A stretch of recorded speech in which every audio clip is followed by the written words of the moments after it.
But Okay, I mean, I thanks. would start after that. I mean, I'll monitor things. I mean, it's not really fair to everyone else who Okay, started. very well, very well. Okay, and you can see my slides, I suspect. When No, you no, do a you screen, don't. you have No. to share your screen. I Yeah, can't yeah. see them now. Okay. Tell me if you see it now. Yep, yep, good to go. Okay, very well. Okay, so first of all, I really want to apologize to all of you that you had to go through this. It was not anticipated, but you know, I just said before we started to Ken and Christine that for me making presentations is not a big deal. But to go through this exercise of not seeing people and not hearing, that is raising the blood pressure. But anyhow, we are here together and let's get started. Okay. I need to move something here. Okay, so have you guys ever asked yourself this question, why can't I get that job? I suspect you have. I know I went through this exercise many, many times. I am almost embarrassed to admit to you, I was 30 months in transition. And I asked myself, why can't I get that job? Let me tell you, I am an Ivy League school grad. I went to the best school in my business in the world. I studied hotel administration at Cornell, best school in the world. I had many years of experience. Why can't I get that job? Okay, so yes, all of us at one point or another, we are asking ourselves this question. So here is what this presentation is all about. It's not a long presentation. What I do ask you at the end, we will do mock interviewing. My specialty is interview preparation. We will do mock interviewing at the end, and I would like you guys to volunteer with me. We have 3 questions. I think you can learn a lot by participating. So let's start. Okay, I meet all the requirements. I possess all the skills. Why don't they call me, right? You think about this and you have questions and you don't have answers. Well, perhaps your resume or your LinkedIn profile is mediocre and doesn't stand out. Is it possible? Very likely. That's why they cannot find you. That's why the phone doesn't ring. Or perhaps you don't list the right keywords. You know, recruiters are looking for candidates by putting in keywords. If recruiters cannot find you because you do not have the right keywords, then guess what? The phone doesn't ring or the email doesn't come in. It is also possible that your social media presence reveals something.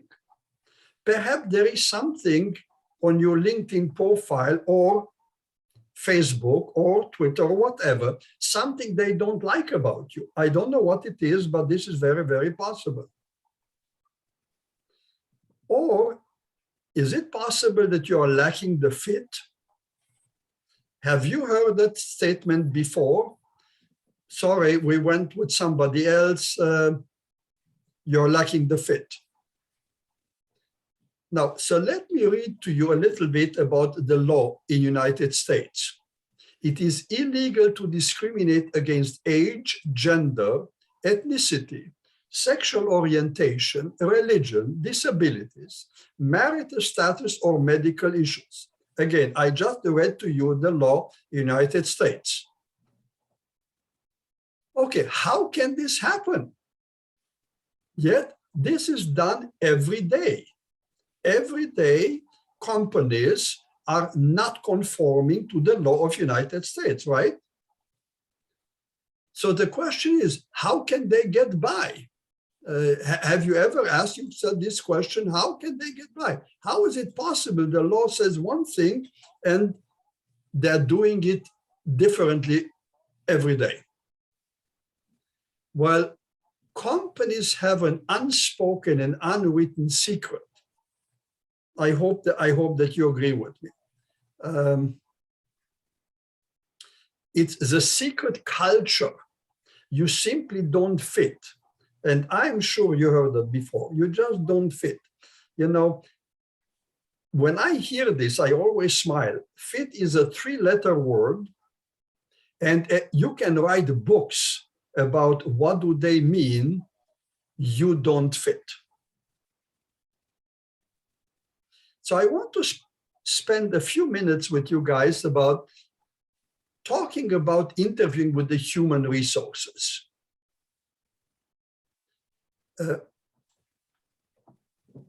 It's very general. It is no job specific. The HR people, they really don't know precisely what you do. So essentially, it's such a very, very general conversation. So the question is, what is the HR department looking for in an interview? I would like, again, I don't want to be here like a professor preaching. I want your participation. So I want to ask some of you, or I would like to volunteer, for you to volunteer and answer my question. What is HR department looking for in an interview? So people, please unmute yourself and answer. Alex? Hi, this is Roman. Yeah, Lisa, go ahead. I see you on my screen. I think that they're looking for somebody who's comfortable with communicating with a variety of other people. That is a correct answer. I have a different one, but I want other people to chime in. Lisa, thank you. Alex, I would say high energy person, you know, kind of, very passionate, high energy. Okay, this is also a good answer. I have a different opinion. I'll share it with you, but I want one more person. Okay, I can do it. Sophie, hi. The HR department looking to screen out the candidate, to fill out the candidate. You're getting closer. You're getting closer. So let me tell you what I think. The HR people are looking for skeletons in the closet, undisclosed issues from your past. I interviewed many, many, many people in my career. I was in management for almost 4 decades. I had always many departments and big departments, and I interviewed lots of people. When I have somebody in my office and I say, so tell me about you, say, why don't you talk about what you did in the past and so forth? And I listen very carefully. I typically ask, why don't you go to your resume from reverse chronological order? In other words, go from way back after college and bring me to present. And I listen very carefully. The person starts, oh, after college, I started with company ABC. I worked there, and then I moved to company XYZ. I'm listening carefully, very carefully about the transition. Why did you move from company ABC to XYZ? When I sense a little sensitivity, a little emotions, that's when I said, oh, so tell me a little more. Why did you move from one company to the other? Because if you become emotional about your move, evidently you're hiding something from me. So that's when I dig deeper and deeper and deeper. So what can we learn from this? When you talk to an HR person and you say, I moved from company A to company B, just make it like a matter of fact, like a journalist, no emotion, no opinion.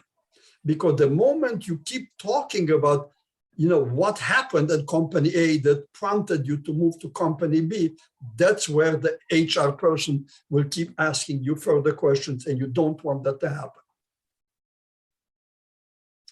Again, as I said, you may be asked to recount your resume. That's what you have to be very, very careful. You also need to learn to overcome your perceived liabilities. Now, do you guys think you have some liabilities? Is it possible? If you think you do, raise your hand. Or I see several of you on my screen. Those of you that are without camera, I cannot see. Now, do you see? Yeah, good. Do you think that you guys have some liability? Is it possible? Okay, Sam, I see you. So thanks for being here, Sam, and thanks for participating. Yeah. Let me tell you, you have perceived liability. I didn't say liabilities. I said perceived liability. If I need something and you don't have, it means it's a liability. So you need to learn how to overcome that. If somebody is looking at your resume, and let's say this is your resume, and said, oh, John, I see that you don't have an MBA. I hope you're not going to lower your head and you say, you're right, I'm sorry, I don't have an MBA. No, you need to learn how to deal with this. I cannot get into it now, but yes, you need to learn how to deal with it. Now, the question is, what do you want to do, or what do you have to do to influence the HR interviewer? Okay, so I have some answers. Project competence and confidence. When you talk to the HR people, you need to smile, you need to have confidence. This is what they're taking in. If you appear on their screen, and I assume this is not in-person interview, I assume this is video interview, you need to project a very, very strongly positive image. Practice interviewing till you feel confident. Again, I have to be careful how I say this. Again, my business is interview preparation. That's what I do. But I want to make it very clear to all of you. I'm not here to solicit your business. So yes, I do say practice interviewing till you feel confident. I'm sure you have a spouse, you have a son, you have a mother, you have an uncle, you have somebody that is willing to help you practice. And I always suggest to people, don't take a chair to the bathroom, look in the mirror and talk to yourself. That's not real practice.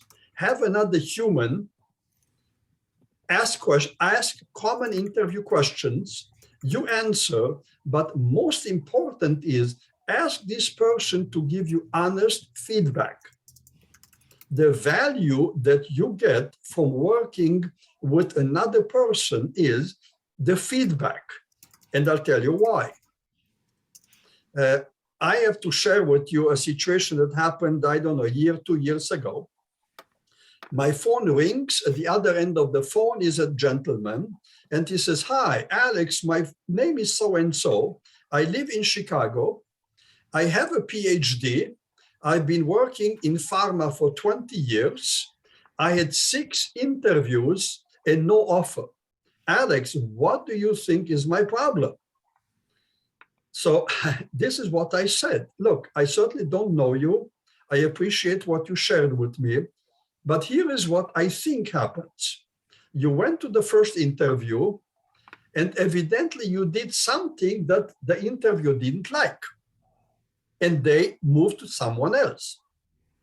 You went to the second interview. The likelihood is you just perpetuated, you just did again the same thing again. And they didn't hire you. And it's likely you did the same thing 6 times. Something is not right. And until somebody says, instead of this, do that to improve, until then, you'll go through many, many more interviews. So the idea is have someone that is helpful to you by giving you instant, honest feedback. That's the best benefit you can get by working with a family member or someone.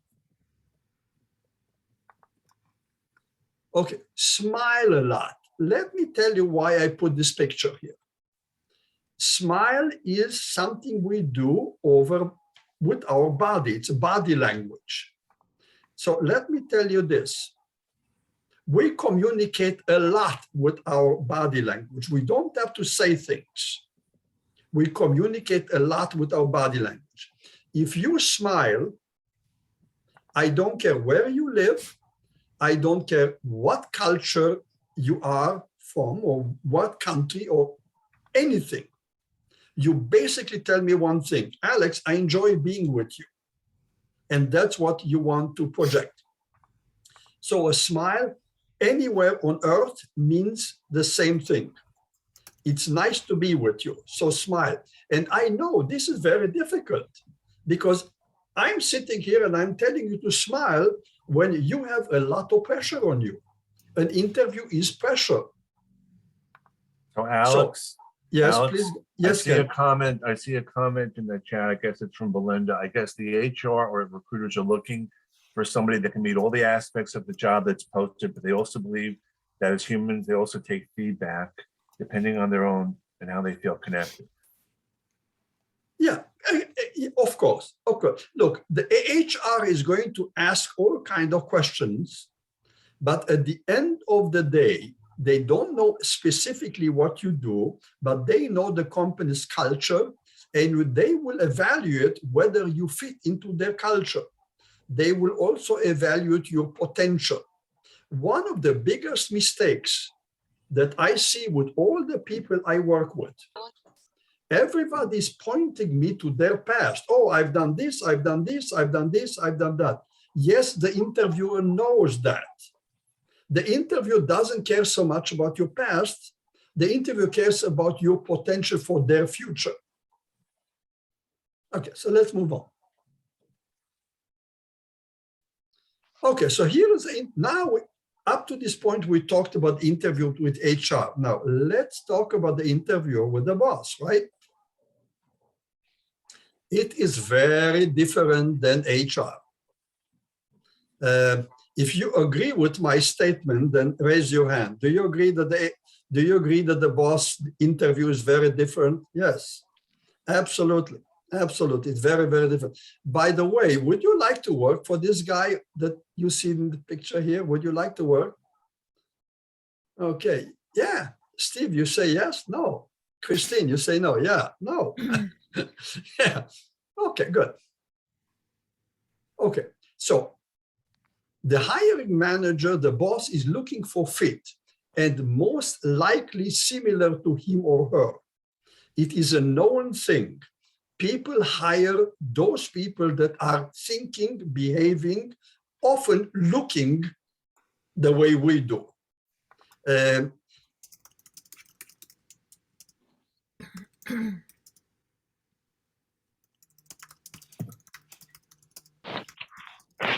So Karen, did you want to say something?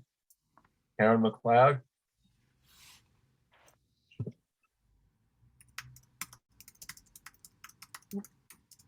I think Alex has muted himself by accident there.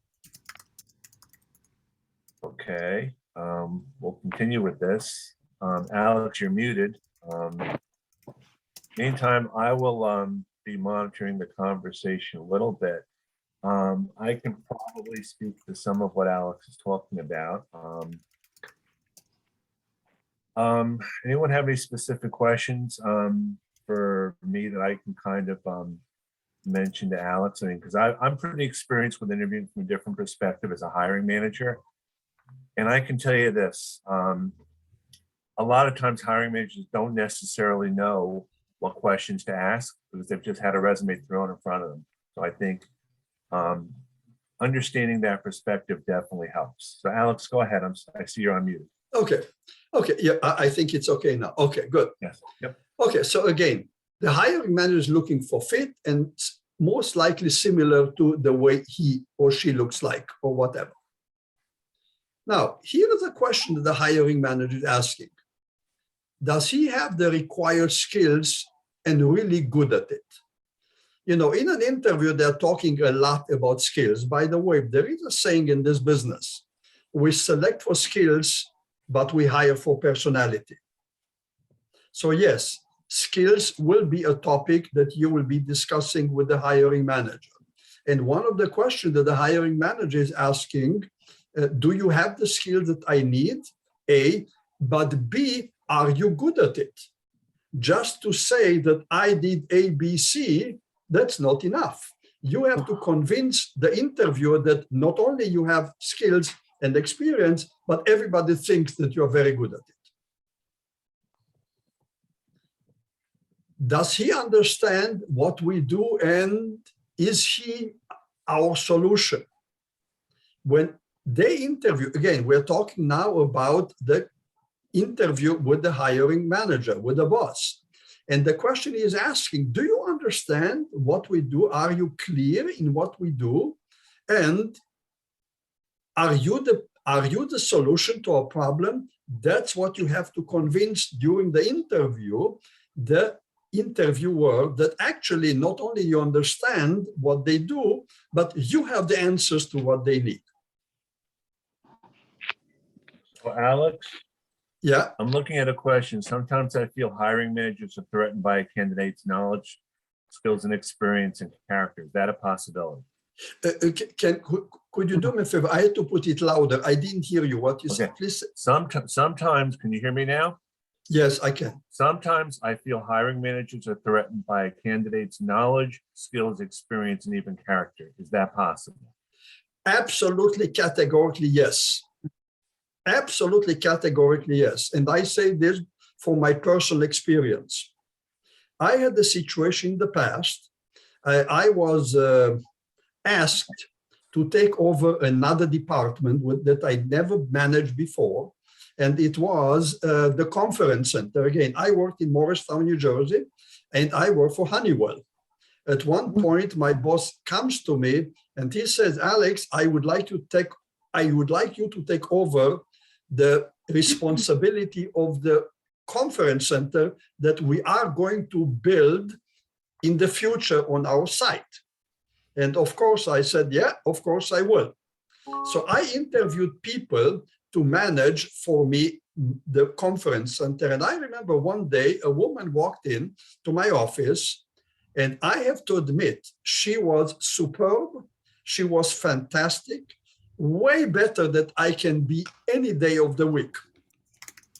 And I have to tell you, and I'm very honest with you, I asked myself, does she represent a threat to me? And I had to answer to that. Do I have the courage to hire somebody who is better than me, and it might be a threat to me? And my answer was yes. I hired this lady. She was absolutely fantastic. And I have to admit to all of you guys, I received a big promotion just because she did an outstanding job. Absolutely, absolutely. So I was rewarded for having the guts, having the courage to hire somebody who is way better than me. And I can tell you, once I left Honeywell, she was the one that took over my function. So yeah, she was very good at that. Any other Alex, question, Ken? Yeah, Alex, the question comes up about age being a factor in hiring, and the concern that people have about that. Ken, do me a favor. There was so much background noise. I couldn't clearly hear. The question is about age, how age comes up in interviews, the perception of discrimination and the like. Absolutely. Ageism is big in America, but not only in America. I talk to people in other countries, and this is pervasive. This is everywhere. There is very little you can do to fight it. The only thing you can do, look, if you are 50, 60, or even more, you cannot go back and be 38. It's impossible. We cannot do it. So my point is, do the best you can, appear good on camera, appear best, dress up properly, have proper lighting, do whatever it takes to appear good on camera. And that's the best you can do. You cannot shave off 10 or 20 years from your age. Again, if you are in the upper 50s and the interviewer is in the upper 30s, they will look at you like you are significantly older. That's a problem, and I don't have the answer, and I don't have the solution. And absolutely, ageism is very big in America. What about the idea of job hopping? People now getting with post-COVID, they had to go from one assignment to the other. Is that considered a negative perception too? Well, no longer, by the way, no longer. I remember way back, if the minimum, it was expected from you that you stay on the job for at least a year before you can move over. That's gone. That's wiped out. I remember a conversation that I had with my son several years ago. And I preached to my son and I said, look, loyalty is something very important. You have to stay on the job. My son looked at me and said, Dad, how do you spell that word loyalty? That doesn't exist. You know, his generation doesn't recognize loyalty. So people change jobs unbelievably fast. And by the way, this is a two-way street. You can get out the door within a month or two or three because the boss doesn't like you. And you can do the same thing. It's a two-way street. Yeah, I can share with you guys. I don't know how many of you watched 60 Minutes this Sunday. And yeah, so there, it was phenomenal. You know, I took some notes, and I want to share with you guys, for those of you that haven't seen it, because this is really what we are talking about. Baby boomers, which is people between 58 and 76, and Generation Z, like Zebra, they are up to age of 25. They are quitting jobs left and right. It was mentioned that there's 4% openings in the field of education, 6% in retail, 8% in healthcare, 9% in hospitality, restaurants and hotels, 9% of openings, a lot. And it was mentioned that in construction right now, there are 350,000 openings, and people that are building in construction, they cannot get enough people.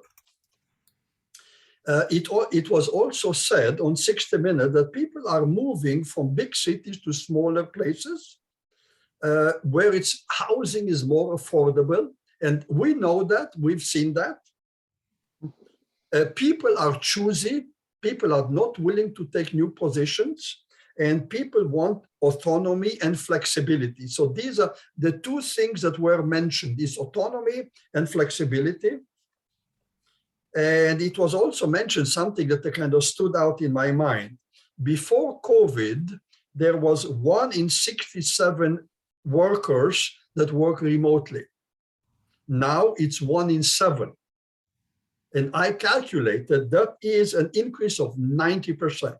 90% more people work now remotely than before COVID. So these are the highlights. These are the key points of, you know, watching 60 Minutes. But okay, let's go back. Well, first of all, I just want to see Karen.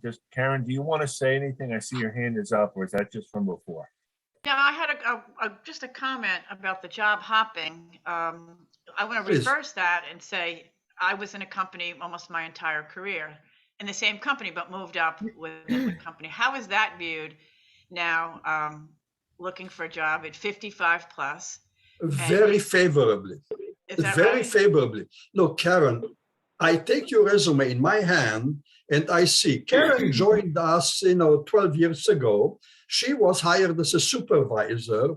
Within 12 months, she became a manager. She functions a manager for 5 years.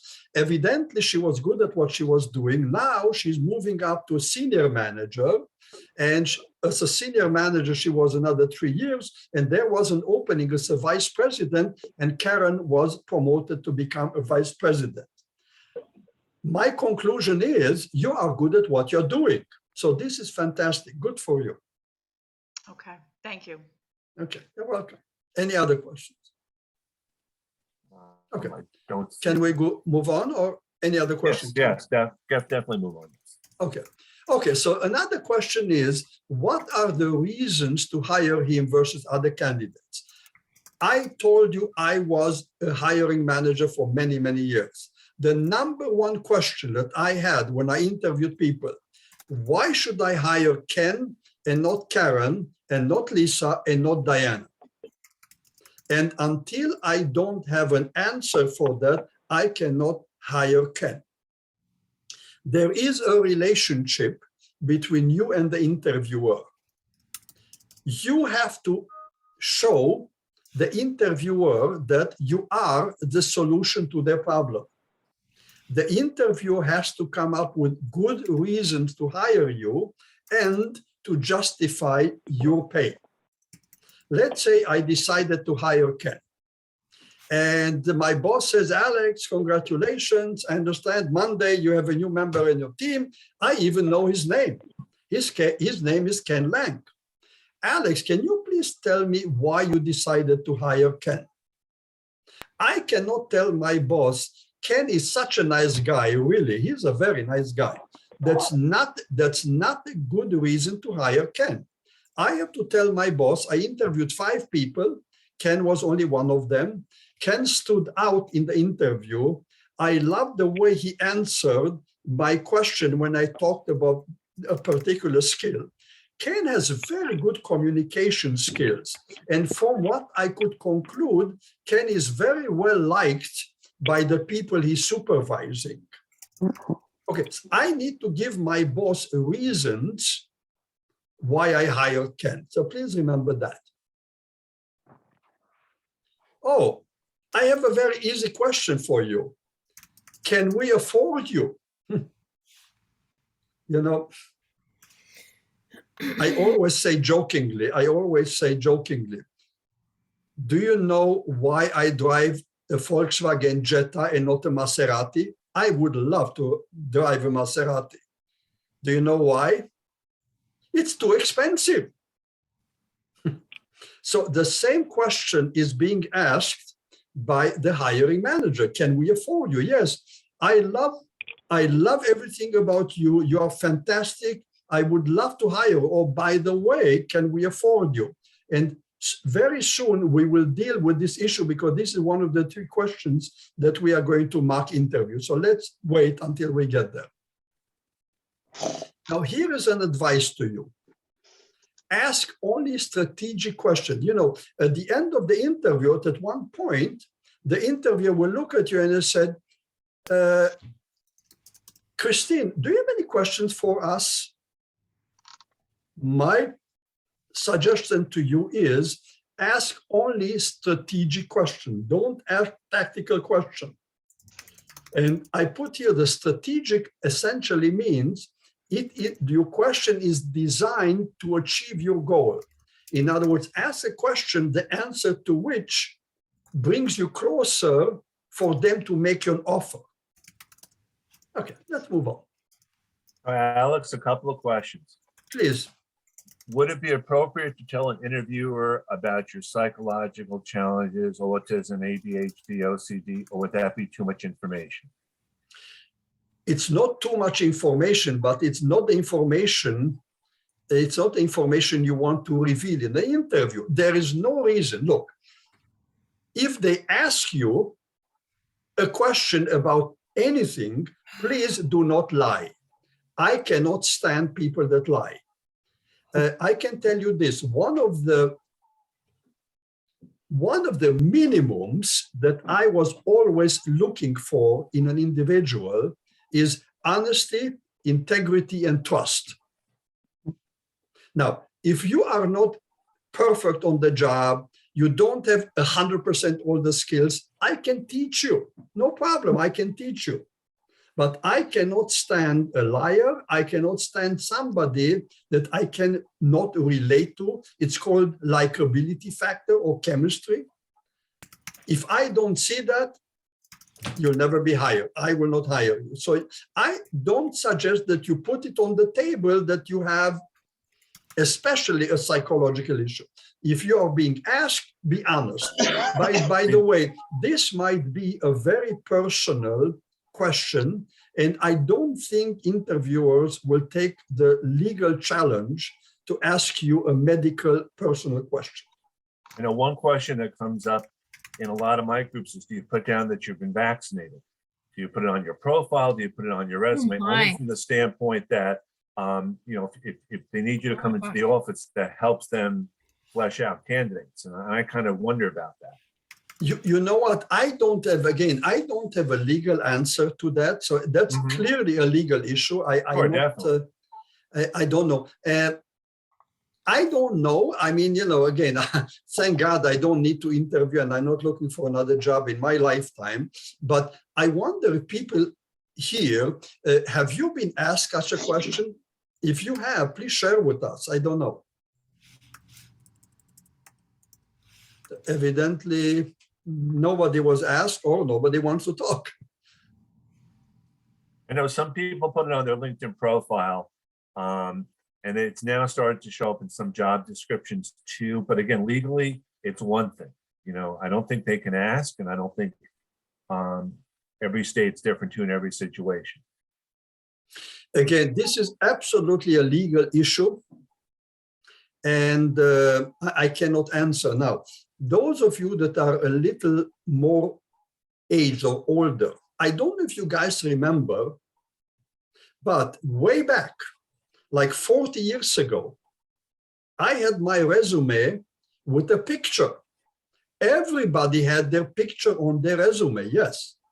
And then all of a sudden, it was no longer accepted because people say, oh, this is discrimination. If you put your picture, they can tell your age. So after one point, you're not allowed, or it's not accepted to put your picture. And then LinkedIn came out, and LinkedIn, of course, has a picture again.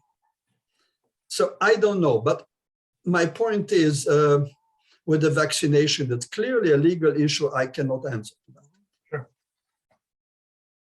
Okay, so what I'm saying is that through your question, you reveal your concern. When they ask you, Karen, do you have any questions for me? Be careful what you're asking, because you may be asking a question, a concern to you, of course, but all I'm saying, be very careful, and I think my next slide talks about it. You may have legitimate questions, but leave them to the very end, some only after the offer. Let's say Company X suggests that people have to come to the office, and one of their requirements, and again, it's a legal issue, one of their requirements is that you are vaccinated and that you come physically to the office. Now, during the interview, it's a concern to you. It's a major concern to you. During the interview, don't ask, do I have to come to the office? It's very delicate. My opinion is, be careful about it. Now, you may say, Alex, but it's very important for me. I need to ask. Well, again, I'll tell you this. I have an opinion. I share with you my opinion. I often have opinions. If you ask my wife, she has a different opinion on many of the issues, but anyhow. Okay, so here is where the fun starts. Excuse me, Alex, a couple of questions. Please. How to overcome accent issues, especially if you are not a native speaker and have a thick accent? Whoever asked this, I want to thank them. Accent is a problem. I came to United States 51 years ago, and I have a rather significant accent. And I have to share with you, I was embarrassed by my accent. I came to United States to go to the university, and I was sitting in the classroom, and I can tell you the first year, I never raised my hand to ask a question. Why? Not that I did not have questions. I was embarrassed by my accent. Accent is a major issue. It is. I work with people that come from Peru, China, India, Spanish-speaking countries, and very often they have such a significant accent that I don't understand what they're saying. Yes, it is an issue, and I can tell you now that we're talking about this. When we came to United States in 1971, my wife had even a stronger accent than I had.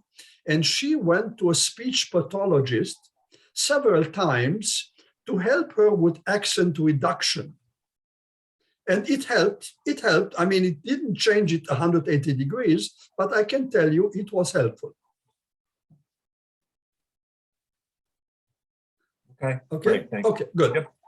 Okay. So here is where I'm asking somebody to role play with me. Trust me, you will learn a lot by doing this. And I absolutely promise I will not embarrass anyone. I just need someone to participate with me. And let's do that. So here is a question. I'm going to interview one of you, and I am going to ask you, so what are your strengths?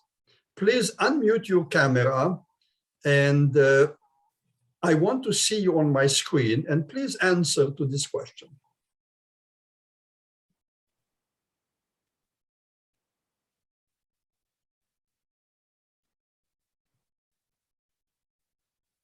Why aren't we having volunteers? I mean, this is where you can really learn a lot. Do the best you can. Look, just do the best you can. You know, do the best you can. I can help you a lot with this question. Well, I think Greg is raising his hand. Greg, okay, Yes. Greg. Okay, so Greg, I'm interviewing you, and I'm asking, Greg, what are your strengths? So my strengths are I have solid experience in financial management and insurance project management. I am a very effective communicator with all levels within an organization, both senior levels and peers and junior levels. And I bring high energy to my projects, and I'm proud that I have a passion to complete them on a timely and budget effective basis. Okay, thank you. Now, I want other people, before I make my comments, I want some other people, if you were to be a hiring manager and you interviewed Greg and you asked Greg, what are your strengths? And you heard his answer. What would be your feedback? Did you like it or anything? Please unmute yourself and comment.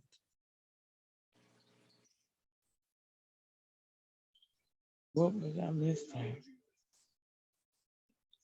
Okay, Vivian, do you want to say something?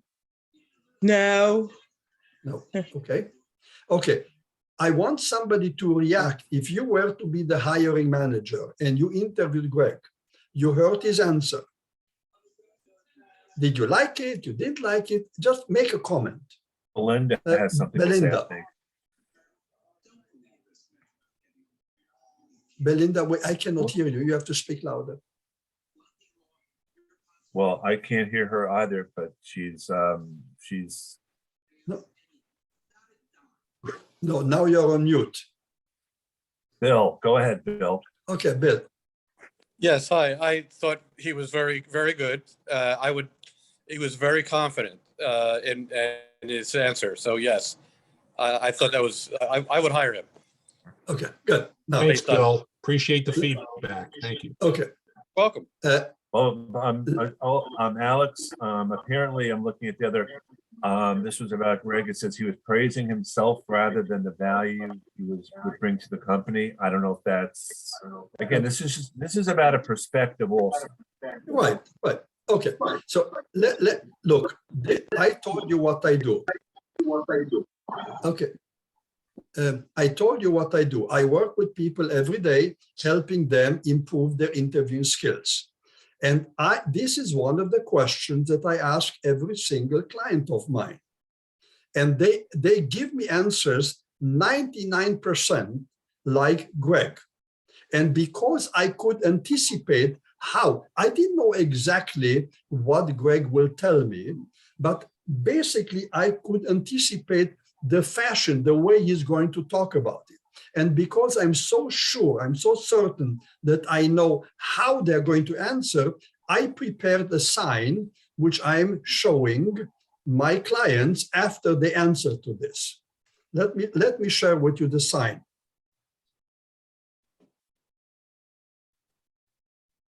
Do you see? Remember, Greg, remember who I am.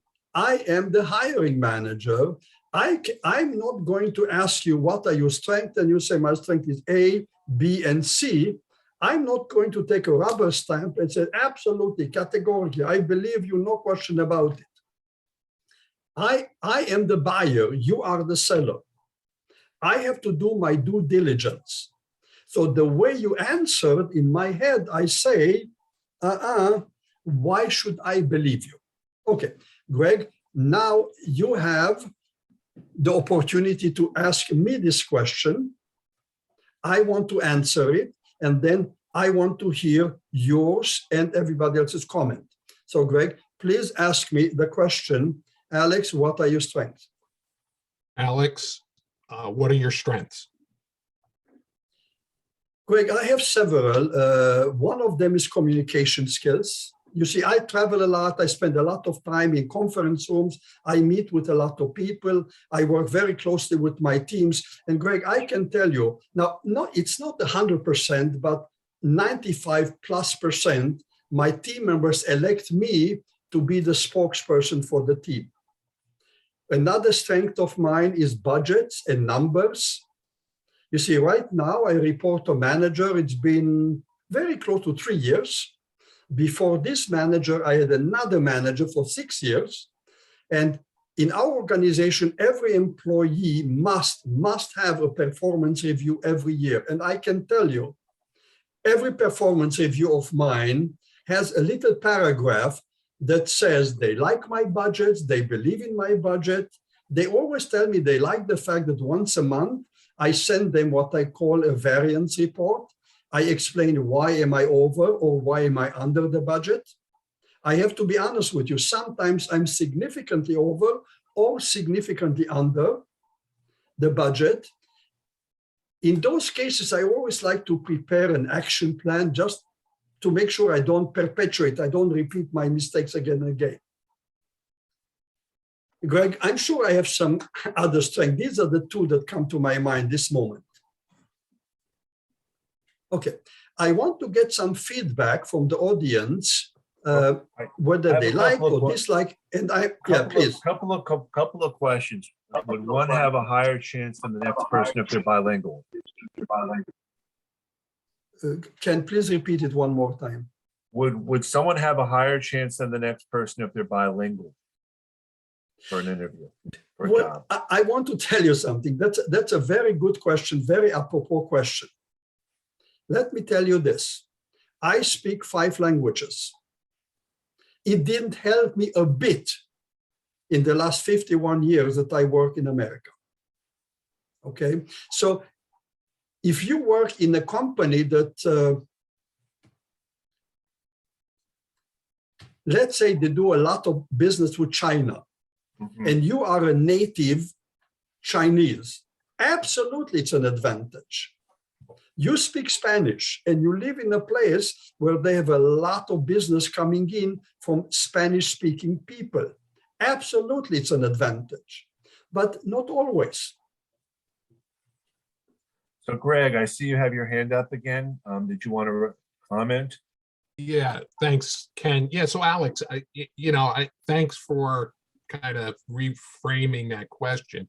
So what I took from that is you used stories, very simple kind of work-related stories to explain the strengths. So you didn't wait for like an opportunity to tell me about, your greatest achievement to tell your story. You kind of worked simple stories and examples and situations into the question about strengths. That is correct. You see, my lights went out, but I recovered. Yeah, absolutely. You're absolutely right. Bill or Karen, did you want to say something again? Because your hands are up. So I want to. Well, I just wanted to say that Greg's was good, just seemed rehearsed. But, when looking for a job, you're talking about this whole elevator pitch, and in your head, you kind of, or you just rehearse and rehearse. Where Alex is more personable. It was more about revealing you. It was just more of a, wow, okay. there's experience, there's a person behind what you're saying about yourself as well. Yeah. Yeah. But it I goes w- both ways, you know? Yeah, I want to point, thank you, Karen. I want to point out, and then Bill, you talk next. I want to point out something to you, but I want you to pay attention to this. Did you notice my body language during my answer? I used my hands, I came closer, I smiled. I have a good image on your screen. I have a pastel color, light yellow shirt. I am wearing a jacket. By the way, I'm wearing this jacket only when I'm on the screen. Trust me, I don't walk in my house with a jacket. I have a good background. I have proper lighting. You see a good part of my upper body because I want to mimic what you would see if I come into your office in person. You know, if I were to show you only my face, it's not good. I want to show as much as I can for my upper body, and I became very natural. I move forward, I use my hands. Greg, please ask me one more time quickly, Alex, what are your strengths? Alex, please explain your strengths. I'm a very good communicator. I also am very good with budgets, and I am also a team player. Do you see what the difference? I didn't look at you. I looked down. I didn't move. I said the right words, but it was very different than the first time. Okay, can we move to the next? Well, I think, Bill, did you have something first? I didn't want to. Sorry about that. Yeah. Oh, that's okay. I think also, Alex, you backed up your statements with some specifics in terms of number of years on this, and you know, you gave specifics rather than just making, you know, general statements. Yes, but there was another thing here, and let me point it out to you. There are, for you, okay, let's do a little bit of reverse engineering. Yeah, let's say I hired Greg. Let's go back and find out what were the reasons that I hired Greg. There were 4 reasons. First, Greg has the skills that I need. Second, I'm looking at honesty, integrity, and trust. I mentioned that before. And he appeared to be honest, and I can trust him. I like Greg. In other words, I developed some chemistry with Greg. And the last thing is always bring in what I call third-party validation. Always bring somebody else in. I can give you an example on that. I live in Princeton, New Jersey, so I live in New Jersey. By the way, I want to tell you guys, I am the best career coach and interview coach in the state of New Jersey. Do you believe me? Probably not. Okay, so let me share with you some other things. By the way, I live in Princeton, New Jersey, and you know, I want to share with you something that happened in the last 8 days. 2 of my clients received an offer. I mean, boy, I feel so good about it. You see, I shared with you the results of my work. What did I say? In the last 8 days, 2 of my clients received an offer. I don't need to say I am the best career coach in the state of New Jersey, because if I put it that way, you don't believe me anyhow. But I brought somebody, a third party, to validate. 2 of my clients received the job in the last 8 days. So I bring you some evidence and some facts. Okay, let's move on to the next one. I'm having so much fun with this, and you will learn so much from this. So I would like one of the volunteers, I'm going to ask you this question. Why are you interested in this position? Absolutely very common question. Somebody will ask you that. Why? They are looking for your motivation. That's the reason. That's what's behind the question. Okay, I need a volunteer. And the question is, so why are you interested in this position?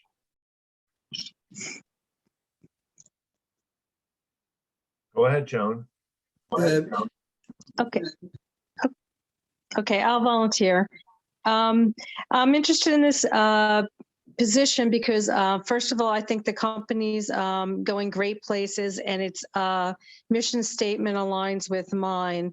I have a lot of the skills that it takes to greatly enhance your position, and there are areas that I really like to work in. I think a lot of my skills, as far as now that we're doing everything in a Zoom COVID environment, I have a lot of technical skills so that I don't need a lot of assistance in order to set up systems and to become an immediate benefit to your group. So I think there's just a sampling of some of my skills that I can use to enhance your position, and it makes us very compatible. Thank you. Thank you so much. Okay. So now I want to hear from people comments, critique about Joan's answer.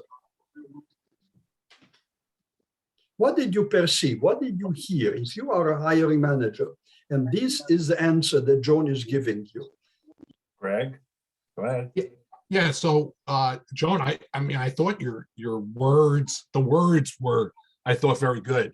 I think going back to what Alex had kind of recommended in the previous question was, it was very, what I would call kind of flatline, monotone, the response. And I know we're just, you know, kind of rehearsing here, but I would just encourage you to work some animation, some maybe, you know, pauses, and then higher energy into the responses, because I thought the words you used were really good. It seemed like it was kind of very flatlined and monotone. Okay, absolutely. Yeah, I think you're right about that. Okay. I'm holding my cell phone with one hand, and it's yeah, that's a challenge. I wasn't trying to be too critical, Joan. But you're right, it was monotone. You're right. Okay. I realize that now, and that I could have given a couple more examples, I think. Joan, allow me to ask you two questions. Right. Question number one. Please grade yourself for 1 to 10. 10 is the best, 1 is not so good. Only about the body language that we saw on our screens. What would be a fair? I know my body language is bad because like I said, I'm not sitting in a place. I'm just sitting in a chair, and I'm holding my phone with one hand. Yeah. So I really don't have any body language, and I'm tilted over. I could sit up and, I mean, I realize that if I was in an interview, I have a special place I would sit, and I have a background and all that stuff. Okay. Yeah. So good. I think it was really poor. Joan, first of all, I'm very appreciative that you're willing to participate. So I'm not criticizing you. Right. I'm just using this as an example because we are going to build on this. What would be a number? Would you say 2 or 3? Yeah, it's pretty low because I'm just sitting in a chair. And I understand. I'll give myself a 3, but I do have, when I interview, I have a special spot where I interview with a plain background, and you know, I'm dressed appropriately and whatnot. Fine. I'm not hunched over in a chair. Okay. Okay. I would never look like this in an interview. Okay. I was just going to put my cat picture on the whole time. And Joan, here is my second question. Please grade yourself for 1 to 10 only on content. Assume you were off camera and we could not see you, but we could hear what you talked about. 10 is fantastic, 1 is not so fantastic. What would be a fair number? I would say 7. I think I think 7, if I was in a real interview, I would have given more examples like, here's what I can do exactly. Like, you don't really know what you're interviewing for right now. But if I were interviewing, I would say, like, your operating system that I use, I can use right away. I'm already familiar with your inventory control system or whatever, and I've used that before and I've made it better. Here's an example where, you know, I made things more improved, if, like I'm an engineer, so I would give an examples where I specifically like increase productivity and examples of how I could relay that to your company. Okay. What I would like, what I would like the audience to put on the chat a number. The number is from 1 to 10. 10 is the best. I want the audience to judge Joan about the content. So just put a number. 10 is fantastic, 1 is not so fantastic. What do you think would be a fair number? And can you monitor and you tell us what are people saying in terms of content? I see 6, 7s, and 8s, 6 and 7s for the most part. Mainly 6s and 7s, yeah. Okay, now let me give you my number. I will give you a 5, and I'll tell you why. I'll tell you why. Joan, who did you talk about? It was the question was what I liked, correct, or how? No, the question is what was the question again? The question is why are you interested in this position? Joan, I misled you because I said, why are you interested? So you talked about Joan, correct? But then I switched as to how I could use it for the organization for you to benefit at the end. I talked about myself, and then I talked about not knowing what the job is or anything. I couldn't be specific, but normally I would say, okay, here's my skills and here's the environment. And I assume that it's COVID, it's remote, and here's how I know your systems, and I can, work without supervision, and, I'm available to be productive on day one. Joan, let me share with you, this is a misleading question, and I'll tell you why. Because my question to you was, why are you interested in this position? So I invited you to talk about yourself, but let me share with you this. Joan, I'm not interested in you. I'm interested in Alex and his company. You talked very little about me and my company. You see, so this is what people don't understand. Now, I want to reverse. I want you to ask me the same question. I will reply, and then I'm going to ask the audience to A, grade me from 1 to 10 on body language, and B, grade me from 1 to 10 on content. So, Joan, please ask me this question. Alex, why are you interested in this position? Alex, why are you interested in this position? Joan, thank you so much for asking this question. I was hoping that you will. I have to tell you, I did my homework. And for example, when I read about your company's mission statement, Joan, I have to tell you, I became very excited, and I'll tell you why. Because your mission statement and my personality are a perfect match. When I read about Mr. Johnson, and of course, Mr. Johnson is a CEO, I know that Mr. Johnson has been with your company probably 4 years, but before this, he used to work in New York City with WABC, the broadcasting company. I've been following you guys on Wall Street. I know in January 2nd, 2021, last year, your stock on the Wall Street was $41.88. I remember that. I also checked you guys on December 31st last year, and your stock was $91.88. I mean, you doubled it. Oh my God, great, great progress. I know that your company employs about 5,300 people. I know that your company has the entire IT department out of India. Joan, I can go on and on and on. I know a lot about your company, but this is what I want to tell you. On my way here today, I asked myself a question: why somebody like you might be interested in somebody like me? And my answer is very simple. Joan, this is my resume. And I know you have seen it. I know you liked it, because otherwise you would not invite me for this interview. And by the way, I want to thank you for inviting me. But the question is why somebody like you might be interested in me. Because this person, which is me, did a good job in the past. And please don't take my word for it. I'm not here to brag. I'm just pointing out the fact. I'm pointing out the fact as my boss, as my team, as my customers tell me. So this person, which is me, is able to do a good job. So the question that you have is this: what can this person do for your company tomorrow, 18 months, 3 years from now? That's the only question that you have in your mind. And my answer to that is very simple. This person has done a good job in the past. The chances that this person can do equally good or even better for your company in the future is very good. That is the reason I suspect you consider me, and I hope you will. Okay, so now I want to ask people to grade me, and please put a grade from 1 to 10 only on body language. Put it in the chat and Ken will monitor. Only body language.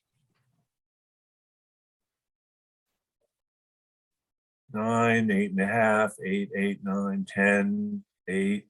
10? What, do 10. I look like God? What? 10, Oh my God. 9. Okay, so typically I received 8 to 9. Okay, now the second question is please grade me on content. Who did I talk about? Content. I see everything from a 5, 8.5, 10, 9, 8, 9, 8, 9, 8. Okay, 7.5, yeah. The majority is high number. Typically, people grade me 8 or 9. Because look, first of all, I reheard, this is not a question that caught me by surprise. This is a question somebody will ask you. Why? It's a basic question. It's about motivation. Okay? And I'm in New York. I am on Broadway. I'm on stage. People are watching me. I performed. The interview is not a test in college.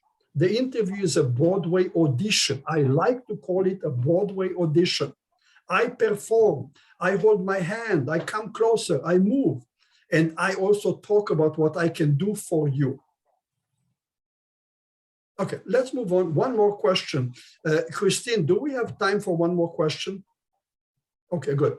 Okay, so here is my next question. And that's a difficult question, but it's very important. Now, the question is, what are your salary expectations? I want a volunteer. You don't have, you just fake it. I don't care what number you say. I couldn't care less. Okay, just role play with me because I think you learn a lot from this. So I'm going to ask a volunteer to come turn on the camera, answer to this question, and then we'll talk about it, and then I'll give you my opinion.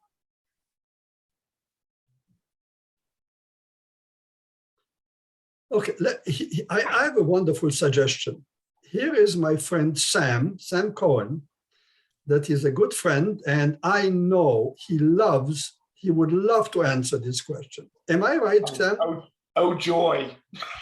Oh my God, I knew that. Okay, I hope you don't mind. Go ahead, I'll do it, Alex, okay. Okay, Sam, so can you please tell us, what are your salary expectations?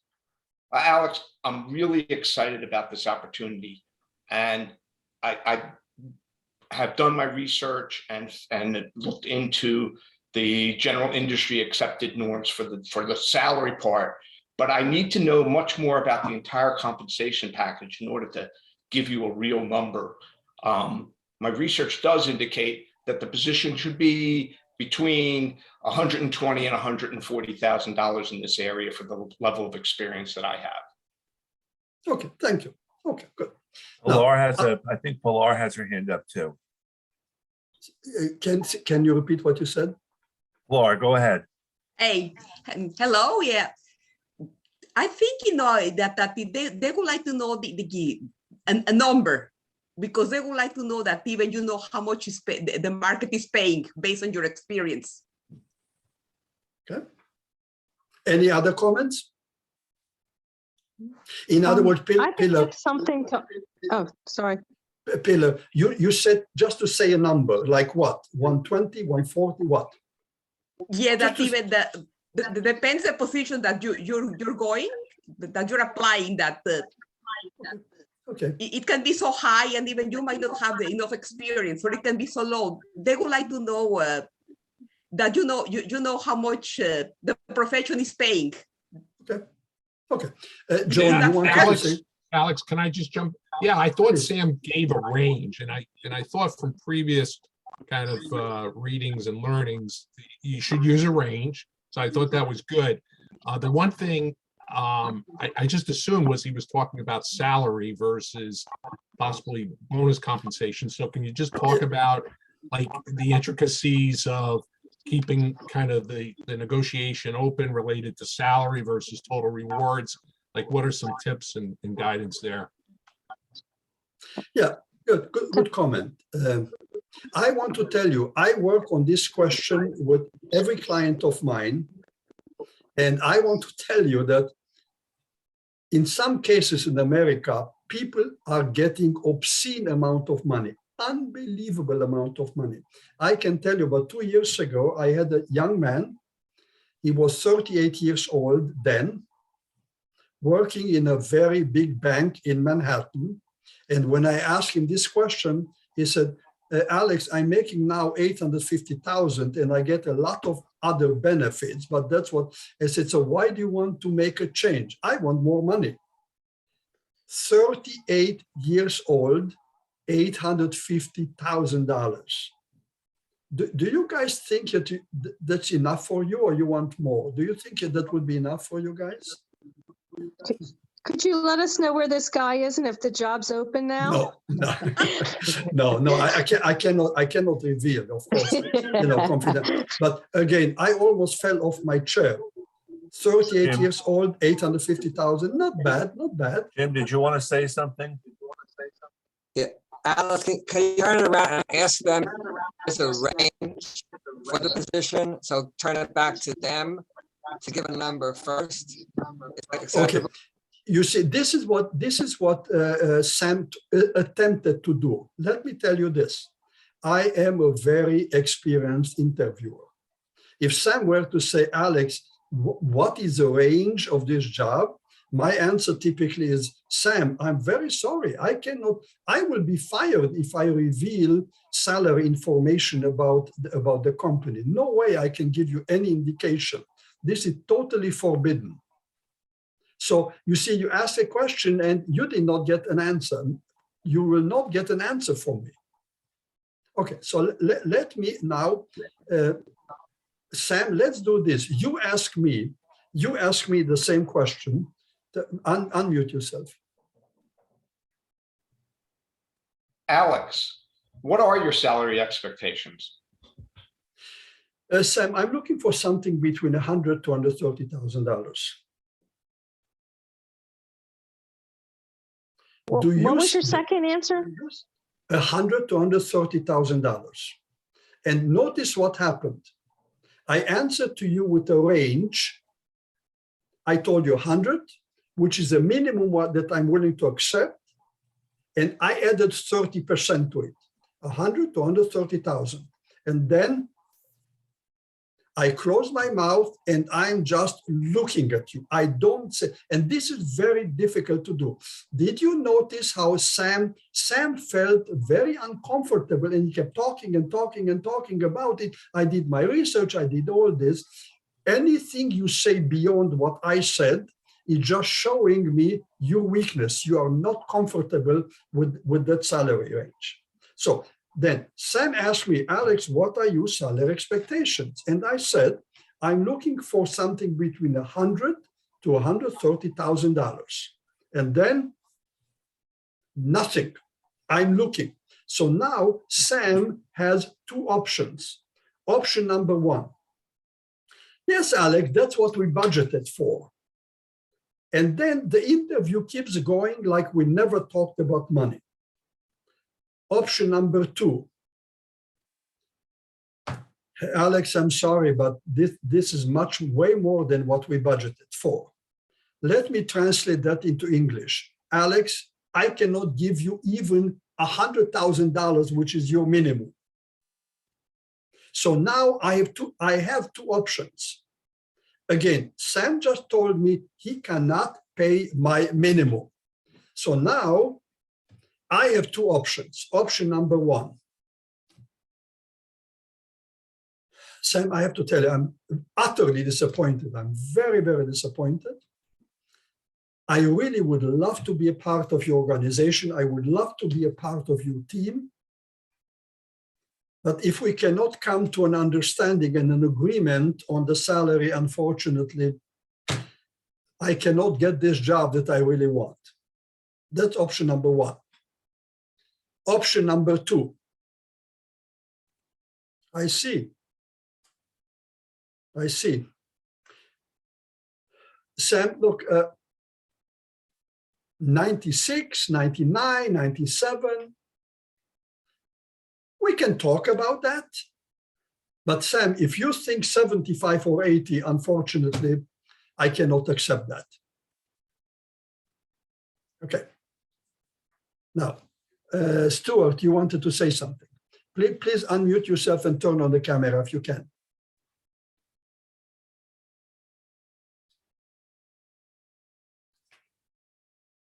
I cannot hear you. Can't hear you.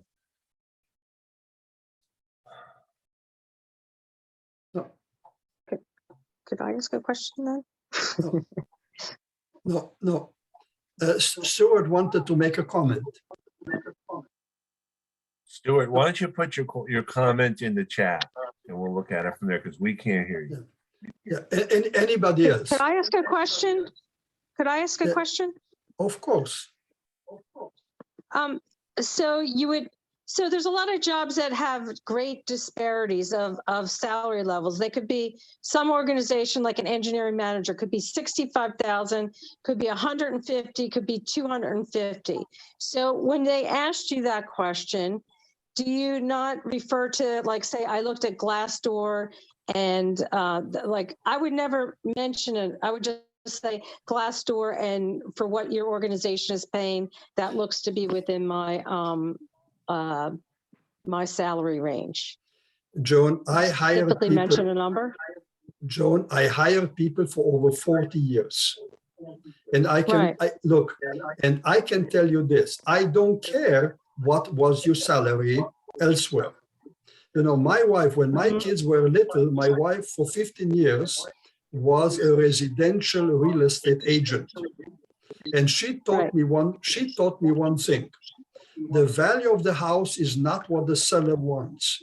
The value of the house is what the buyer is willing to, no, the value of the house is not what the buyer wants to pay, is what the seller is willing to give the house away for. Okay, so I don't care what your salary was before. All I know, I have to manage a budget and it will be whatever I can pay you. Joan, you might be fantastic. You might be the best candidate. But you know, if you want $150,000 and I budgeted only 100, I simply cannot afford you. Say, for example, it's an engineering manager and say I go in 100 to 150, right? And their salary range is 250. Does that knock me out because I've underpriced myself? Okay, here is what I can tell you, and this is what I tell all my clients. There are two ways to find out what is the right salary. One is free service, and I say don't even touch it, because the free service will be, well, this position is between 75 to 195. It doesn't help you. If the range is so wide, it doesn't help you. There is a place called payscale.com. Payscale.com. That is a fee for service. You have to pay for the information. But if you are willing to pay, they will give you precisely what the job is paying based on the title, based on the responsibility, based on the skill level, and based on the geographical location. It's very important. Your geographical location is very important. And the example that I always give is this. A plumber in New York City makes way more money than a plumber in Western Iowa. Why?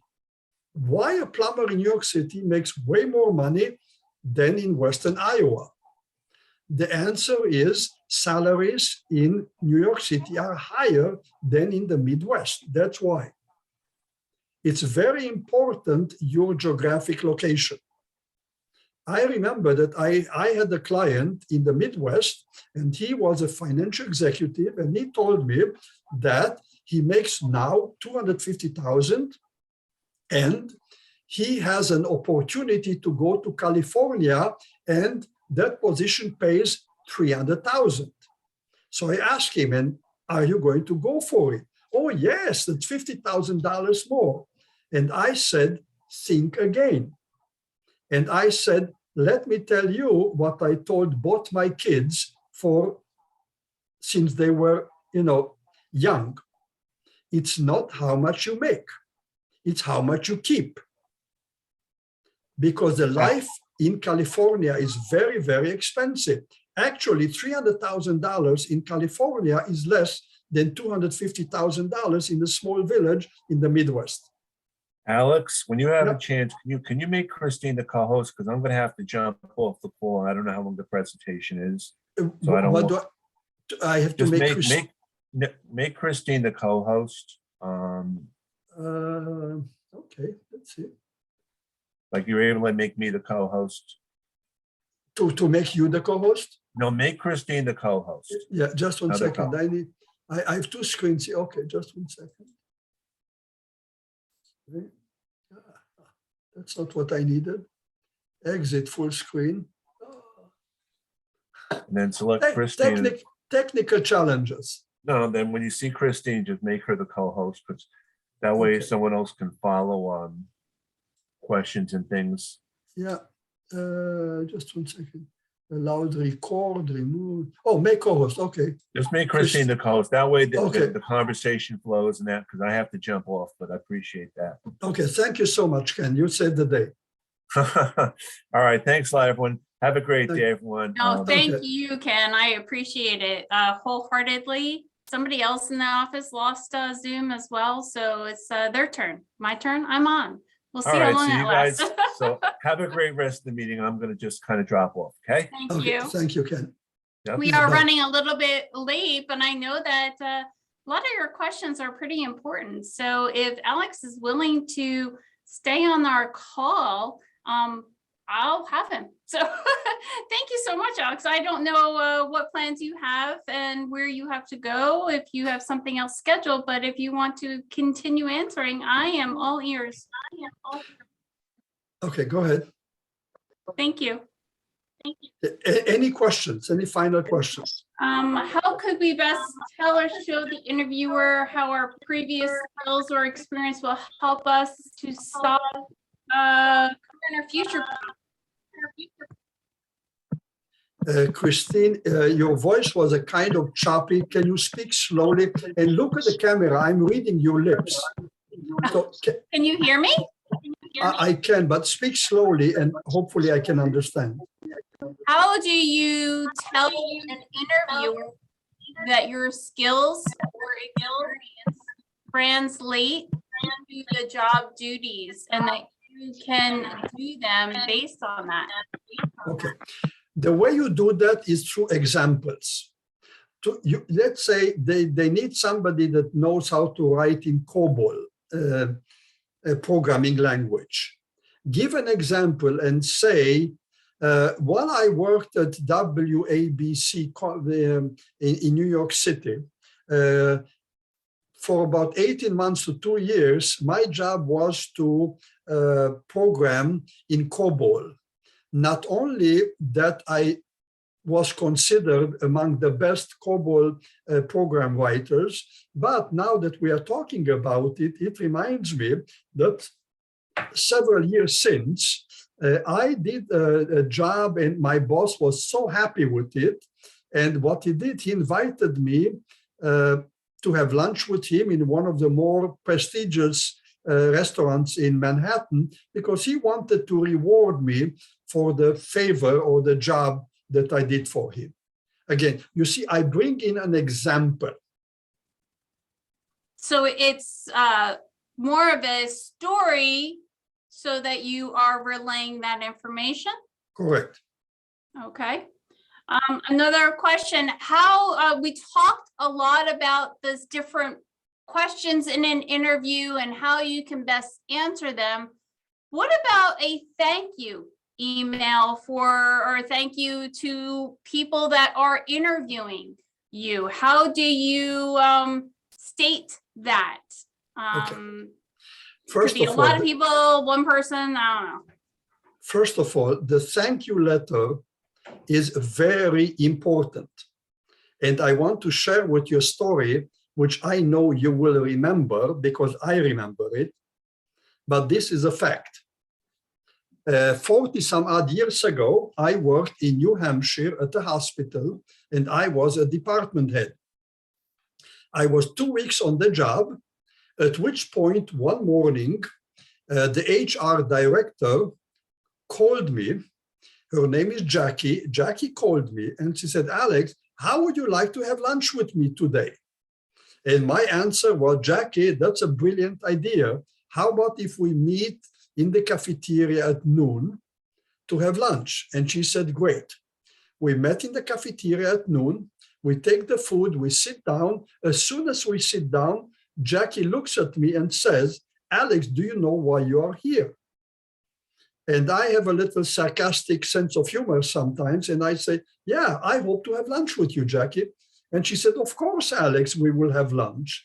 That's not the question. The question is, why do you think we hired you? And I said, Jackie, please tell me. I'm dying to find out. And this is what Jackie said.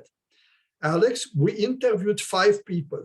3 people did not come into consideration. But you and another guy, you were very, very close. She said, I spoke with the hospital administrator twice to make a decision. Do we hire you? Do we hire him? Do we hire you? Do we hire him? Three days later, we received a very well-written and convincing thank you letter. Alex, do you understand why I'm having lunch with you now and not with the other guy? That is a true story. By the way, I don't know, 15 years ago, I connected with Jackie and I reminded her this story. She said, Alex, I don't remember this. I said, but I remember it. How do you explain employment gaps? Well, nowadays, that is a fact. Show me a person that doesn't have it. I mean, for you to end on a Friday and start on a Monday with a new company, it doesn't happen very often, although sometimes it does. But Yes. fact is, you end the job and you have to look for another job, and it can take a week, a month, or sometimes, in my case, it took 30 months. So yes, unfortunately, this is America of today, and it's very different than in the past. A gap is not such a negative. If they ask you, and most likely they will not ask you, because it's very likely the interviewer himself or herself had also gaps in their resume. But if they ask you, you need to explain. I ended this job on such and such date. I started creating my marketing material. I didn't have a resume. I didn't have a LinkedIn profile active. I needed to build it up. I started networking. I wanted to develop my relationship with people. It was a lot of work. Actually, I worked harder when I was in transition than when I worked, but it took me 2.5 months, and through some connections and relationship that I built in the past, I got an interview, and next thing I have a job. I love that answer, Alex. That you weren't on the couch eating bonbons, as I say. Last question. I know that we're keeping you beyond your time, and I do appreciate your patience and fixing my IT issues. Thank you, State of New Jersey. What is your Alex, advice? I do have a last question. Last question. I am going to ask Alex the last question. If you have a follow-up question that we did not get to, I will send you, as always, the link to this video, as well as Alex's contact information, and you can correspond with him at that point. So the last question in our chat, Alex. Yeah, please. What is your advice for preparing for a timed interview where they're recording and you don't have time to figure out what your answer to those questions are, and they're watching everything? And how do you stay cool, calm, collective, look in the camera, and when the timer is ticking? Okay. How do you prepare for that? Okay, this is an outstanding question. I have a presentation which I'm going to do for a library in New Jersey, and they asked me to do it, I think, it is on 19th of March. The title is Interviewing with a Bot. Bot is a robot. That's a new thing. You apply for a position, you get a link. The link is saying that you will interview with a computer. You have 3 minutes to prepare, and you have 2.5 minutes to answer. And then the next question will come, and the next question. Again, 3 minutes to prepare, 2.5 minutes to answer. When you are done, then you are sending it. A team is going to evaluate it. And if they like what they see, they will get back to you. And otherwise, you will not hear from them. So preparing for an answer on the camera, when the camera is going, the only answer I have is please do not leave preparing for an interview for the last minute. That's my simple answer. Practice, practice, practice. Practice, practice, practice. It comes down to live or recorded. Practice, practice, practice, right? Right. Well, thank you so much, Alex. I appreciate your time today and staying later than our agreed upon time. Just, jumping in and putting this Zoom together and recording it and having Ken as your wingman. And thank you so very much. I'm glad that it was you that we had today. It's my pleasure. There's always a first, there's always a first. If you have a screenshot and you would like to do the screenshot, definitely print screen. Contact information is located on the screen right now. If you would like to wait, I'm going to send it to you anyway, so you'll have it, as well as our chat box from today. So you will have all the information that you need. So again, thank you for your patience in attending today. And we had a few technical difficulties, but we're going to try again tomorrow. So, all right, take care, everyone. And we'll see you tomorrow or at the end of the month. Thanks so much. Have a good one. Bye-bye. And stay warm. Thank you.